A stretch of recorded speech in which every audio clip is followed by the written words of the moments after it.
Dane, welcome back to the show. Thank you so much for being here. Thanks for having me back, Kim. Thank you so much for your extremely important voice in this battle to try to fully expose what's taking place in our skies. Thank you. All right, let's talk about this pivot that Bill Gates has suddenly a change of heart that he suddenly had. What do you think is what do you think's behind this? I mean, is he really just on board with, you know what, it's all a hoax or it's all don't worry about it or what? Yeah, why would we believe Bill Gates after his decades long deception on, quote, safe and effective medical products that are anything but, and the carnage that's caused around the globe, his involvement with GMO insects that are being released all over the planet, and God only knows what's in those. So, again, why would we take anything he says as being accurate? And this is really nothing more than an attempt to pacify populations, to get them to think everything's going to keep magically moving along. And certainly, they don't want any attention on the climate engineering issue, aka weather, chemical, and biological warfare in our skies. Do you think, I mean, one of the things that I would think is that Bill Gates, he's been taught, it's so strange for him to suddenly be like, "Oh, don't worry about it." Because he's been behind like this saying, "Oh, we're going to figure out how to dim the sun. We're going to figure out how to, to prevent the too much heat," or, he's been playing God in a lot of things when it comes to obviously medical and also when it comes to climate. So I wonder, is he saying this because he's thinking, "I've got this under control, everybody, don't worry about it. I'm going to control it. I'm going to control the world. So you just don't worry." He's certainly just a prop in the play in that, in regard to the climate engineering operations, they've been ongoing before Bill Gates was even alive. So, again, he is a distraction. But why, in this statement, would he not mention all of those other aspects of which he certainly has been a promoter of the attempts to dim the sun, or the whole concept behind those programs, which, by the way, is completely flawed. The whole premise of solar radiation management, stratospheric aerosol injection, is to put enough reflective particulate matter into the sky to block some of the sun's incoming thermal energy. And the most recent peer reviewed science study proves that there's a downstream chain of cataclysms that comes with that. And even the very premise for it to slow the warming of the planet is completely flawed, because the short term toxic cooling is followed by an even worse protracted warming. So, again, this is weather warfare. This is weather, biological, and chemical warfare. Period. It's for purposes of power and control. Period. And Gates's statement is just another attempt to pacify populations and to cover this issue up. I didn't think it could happen to me, but just recently, someone stole my information and actually bought a car under my name in Texas. While I was standing in the Idaho DMV getting my new driver's license, a thief was driving off the dealer lot pretending to be me. And I only caught it because I was getting bombarded with alerts. Now imagine if I hadn't seen them in time. And this is exactly why today's sponsor, Aura, matters. If you've ever wondered how scammers get your personal info, your phone number, your address, even where you supposedly work, it's because of data brokers. These shady companies collect your data and sell it to anyone, from marketers to scammers, and they make billions doing it. They don't ask your permission. And while they're legally required to remove your info if you ask, they make the process nearly impossible on purpose. Believe me, I'm going through it right now. But if I had Aura set up before, this thief would have had a much harder time. Aura automatically scans and scrubs your information from those data broker sites, and then it keeps it off. It also gives you real-time fraud alerts, so instead of finding out a day later that someone used your name, you get notified right away. That's the kind of tool I wish I had in place when all of this happened. But Aura is more than just removing your data from shady brokers. It's an all-in-one digital security app. It alerts you if your personal info is found on the dark web. It monitors your credit and bank accounts in real time. It gives you a secure VPN, password manager, antivirus, and more. And if something does happen, Aura covers you with up to $5 million in identity theft insurance and 24/7 US-based fraud support. The fact that companies profit off of our stolen data while we're left vulnerable is outrageous. I learned that the hard way. But I'm not leaving myself unprotected anymore, and you shouldn't either. Protect yourself and your family with Aura. Try it free for 14 days at aura.com/Kim Iverson. And in just 2 weeks, Aura will show you where your personal data is being exposed and start scrubbing it off the internet automatically. Again, that's aura.com/Kim Iverson. Okay, so before we get into some specific examples, because I definitely want to talk about Hurricane Melissa, I want to talk about fires, I want to talk about, you know, um, various different things that people have pointed out and said, hey, this looks like it's geoengineering, weather modification or weather weaponization. Before we get into the examples, let's talk about the overall theory of this in general. Because a lot of people watching might say, oh, come on. No one is powerful enough to manipulate the weather. We don't have that kind of technology. Maybe you could do a little bit here or there, but you can't do massive hurricanes. You can't do all of these things. It is not possible. So I want you to first give us, I guess, the rundown of evidence that this is happening to us, that it is powerful, that it is possible. Let's put this into context. So the people that say that are simply parroting what they've heard somewhere from someone. They've done no objective analytical research. They simply parrot out a narrative. And so the same people, paradoxically, have no problem believing in the publicized, localized cloud seeding operations, which are a single engine, propeller driven aircraft with a few flares on the wings that maybe disperse 5 or 10 pounds of material into the sky. The people that deny climate engineering and that you can manipulate weather systems, they believe that that does something. And they don't believe that a military tanker that can carry 100 tons of toxic nanoparticles in a single flight, they don't believe that, which is truly mind-numbing when we have a historical record of these programs going back to World War II and beyond. We have patents going back well over 100 years. We have hundreds of patents. We have historical precedent like Project Cirrus in 1947, the U.S. military's initial publicized attempts to manipulate a hurricane, and with one aircraft and a distribution of about 100 kilos of material, that storm changed direction. It was well documented. The military later tried to deny it, but it did significant damage in Georgia, and there was significant legal action pending because of that, at which point in time they started to backtrack and deny they were doing anything. We have Project Popeye in Vietnam in the 60s, so successful at augmenting precipitation in Vietnam that by 1976, international communities passed the environmental modification treaties to forbid weather manipulation for wartime purposes, environmental modification, but not over a country's own population. That's the caveat. Not that anybody pays any attention to those international treaties anyway. So for people that make that statement that you can't manipulate weather systems of this size, they simply have done no research. And I want to point out an example too of that's comparable in that you can have a very small input create a very large output in regard to steering storms in an atmosphere that is far more malleable than people understand. So you could have a 10-year-old child divert the course of a 200 million pound freight train, and they get that big. They are that heavy by one pull of a lever, by diverting the track that train is on. And that's simply an example of what a very small input can do. And the climate is comparable in that sense. When you can manipulate atmospheric pressure zones, and they can with frequency transmitters like HAARP in Alaska, you can divert the course of that storm, period. And we've recorded this, Kim. Hurricane Harvey, Ian, Helene, Maria, Michael, we've recorded all of those storms being manipulated inarguably in real time by frequency transmission. So people simply are buried in pathological denial. They need to wake the hell up soon, because these programs are the most dire and immediate threat we collectively face short of nuclear cataclysm. Tell us about the U.S. military documents you recently exposed.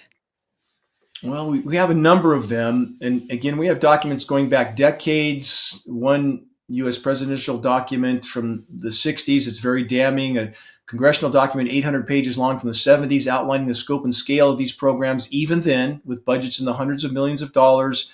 In those documents, Kim, they specifically call for intergovernmental cooperation, even between, quote, otherwise adversarial nations, because you can't just climate engineer over your own country, the butterfly effect, without affecting the whole world. So they are absolutely colluding and cooperating on this issue, as they did with COVID-19. So again, the proof is there. And on those documents, which are posted at geoengineeringwatch.org, we highlight the most important parts so you don't have to trudge through 800 pages. Within those documents, that congressional document in particular, they also call for total blanket legal immunity for anyone and everyone involved. I wonder why.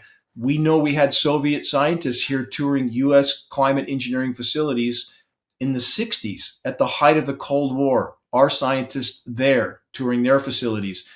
So again, people have been trained to deny what they don't understand. That needs to change. And we're asking people to believe what they see with their own eyes. On one document I think you're referring to, it's called Wildfires as a Military Weapon, or Forest Fires as a Military Weapon, 140 pages long, that outlines exactly the kind of pre-preparation that we saw in Pacific Palisades, in Lahaina, the cutting off of precipitation, which climate engineering is extremely effective at doing. We know they've done this to Middle Eastern countries like Iran, Afghanistan. We have leaders of those countries acknowledging that on the record on the floor of the UN. So we saw those operations create flash drought in Lahaina. Same thing in the Palisades. There wasn't a drop of rain for about 8 months. The particles that are being dispersed from these aircraft are extremely powerful incendiaries. It's an incendiary dust, starting with aluminum nanoparticles. That dust coats forest foliage, forest floor structures. We have the manipulation of surface air wind flows. That is critical. So when you can create a bellows effect, which amounts to, again, the blowtorch effect from these winds, and that can be done through manipulation of atmospheric pressure zones without question. In the case of Lahaina, we had an extremely anomalous ionosphere heater-induced pressure zone to the north of Lahaina. We had an anomalous low pressure zone to the south. They spin in opposite directions. High pressure spins clockwise, low pressure counterclockwise. Between that, you have a bellows effect, a blowtorch, surface winds of 80 miles an hour. So wherever the source of ignition came from, and that's a separate subject completely in both cases, once you have ignition, you can blowtorch those flames through whatever you want. And in the case of the Palisades fire, I want to add this, it's important because there had to be multiple sources of ignition to create that uniform of a burn down. Smart meters, and this is part of my background in the electrical industry, smart meters are very capable of igniting a structure fire. We have lawsuits because of it. So again, the manipulation of that source of ignition, even if it was only successful 10% of the time, would provide other sources of ignition to ensure that that fire burnt as uniformly as it did. And we have photographs from houses in the Palisades area, fully engulfed interiors, and the fire hadn't even reached that structure yet. What's happening? We saw the same in Northern California. I had owners of large upscale homes in an upscale neighborhood track me down to show me the pictures that they took as they were evacuating the neighborhood. Fire hadn't reached the neighborhood. Pictures of their neighbors' homes, looking through their front door, interiors fully engulfed in flames. Right. But what I'm wanting to know is I mean, I understand that people say, hey, look, all this weird stuff is happening. Mhm. But what evidence do we have that you say that you have all these military documents. How did you get these documents? Is this evidence that, yes, they've been doing these types of things to us? So then we could deduce that many of these events, when strange things happen, it very well could be the US military doing this. But I think before we make that assertion, before we say, yes, it's the military doing this, a lot of us want to know, okay, but what evidence exists that they've been doing this for a while, that they've been experimenting, did they start off and it was small stuff and now they've gotten it better and it's accelerated? I think what I'm trying to get to is kind of like with COVID-19, for example. A lot of people did not want to believe the lab leak theory. A lot of people wanted to believe it was some woman in a wet market in Wuhan who like ate bat soup or something stupid. And then people were pointing out, hey, look, but there's like this virus lab right next to that wet market. And that virus lab is like manipulating viruses and they're doing stuff. And then this is when people started waking up to the fact that the government had been engaging in, and if not engaging directly, had been funding gain of function research. And that started people to go, what the hell?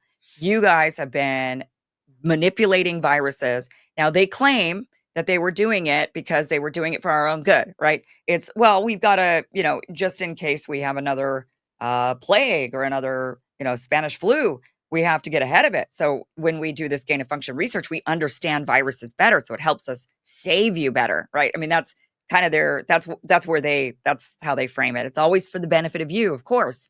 I'm not doing this as a weapon. Of course, many of us say, oh, come on. The government's not dumping money into this to save lives. There's many other ways they could be saving lives that they're not doing it. They're clearly doing this because they're trying to weaponize. There's bioweapons that they're developing. Then there was this, the story of the bioweapon labs all throughout Ukraine, for example. So people then started to wake up to the fact that, hey, wait a minute, the government might actually be trying to weaponize viruses. And I think more people are now amenable to that idea because they've seen now more evidence. And I guess that's, besides these stories that are like, very strange and bizarre, I think first people need to believe that this is happening like they believed the gain of function research now. Like once that evidence came out, then it was like, wow, okay, maybe it did come from a lab. So that's what what evidence do we have right now that's similar to that, like the gain of function research in the lab that makes us say, wow, they really are doing this weather modification to this level, that to where it's possible. And and I get your point with it. It's just a tiny lever. You turn it, you know, make one little pull of a lever, and suddenly the train's on a completely different route. That's kind of something small that it can do. But what big evidence do we have, or that you've uncovered? Is it these military documents? Is it other things to where people would go, wow, okay, yeah, Dane, they're doing this to us?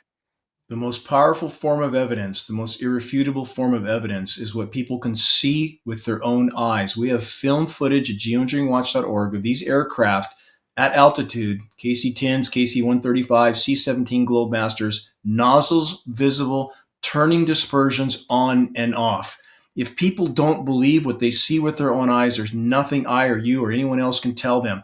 And we have many people that don't believe what they see with their own eyes. They believe an official narrative that is less terrifying to them. And that's a primitive defense mechanism in the human brain that screens out anything that's an existential threat. So again, that is the primary form of evidence. What people can see with their own eyes, and their sense of God-given reason should tell them something's wrong. When you have a grid pattern in the sky one day and nothing the next with similar atmospheric patterns, when you have a trail clear across the horizon that suddenly shuts off as if it's been cut with a knife, and that plane, did it fall out of the sky? Did its engines quit? No.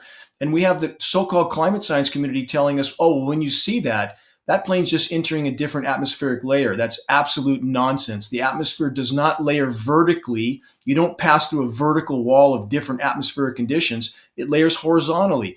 So we have the climate science community playing the part of criminal cowards by their denial of this issue. It's mind-numbing. And even if we look to back up to what you said, and you're correct about all the narratives with the biological experimentation to cull populations, even the 1918, quote, Spanish flu wasn't Spanish. It wasn't a flu. It was a bacterial pneumonia from a Rockefeller vaccine from Fort Riley.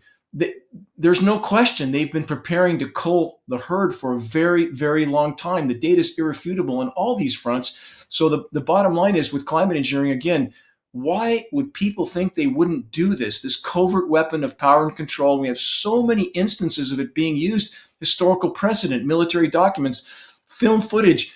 Again, we have up-close photographs of these retrofit nozzles mounted on the wing pylons aimed at the exhaust jet stream. Very close-up photographs, so that this looks like, quote, condensation, or they can call it condensation.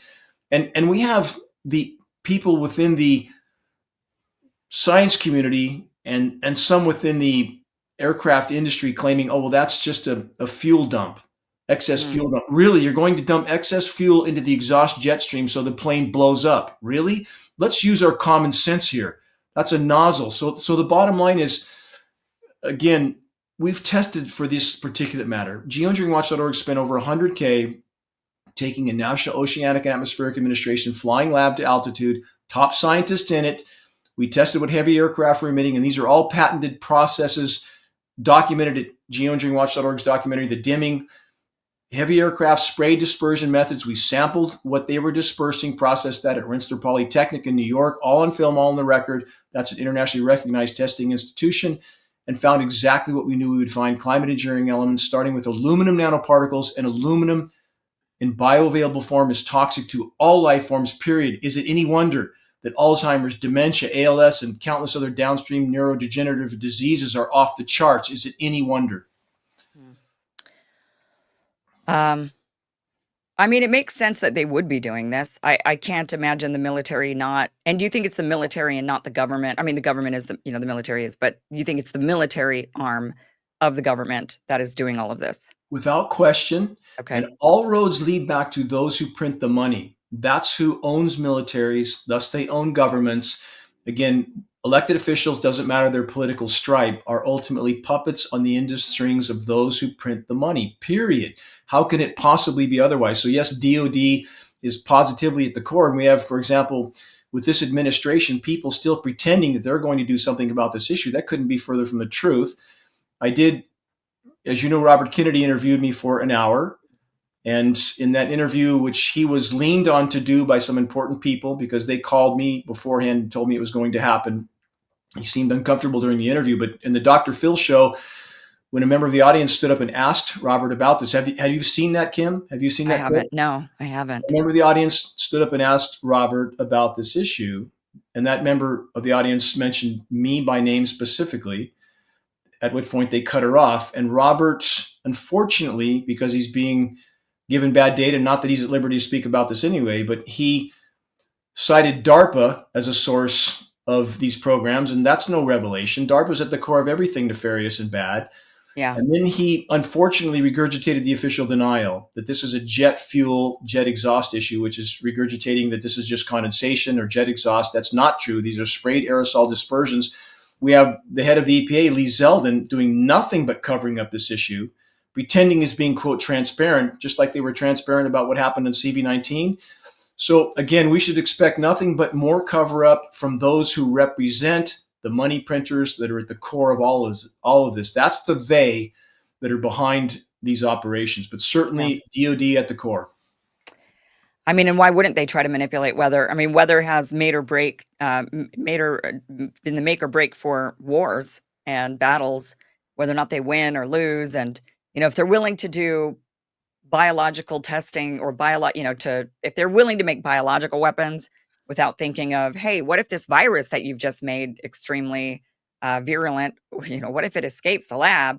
They don't seem to really think about that. They don't really seem to think about the worldwide implications. And so, yeah, I mean, why wouldn't they try to manipulate the weather also? Why wouldn't they? I mean, of course, you could think the mad scientists that are in the military are, of course, thinking if we could just control the weather, we could decide the fate of certain battles.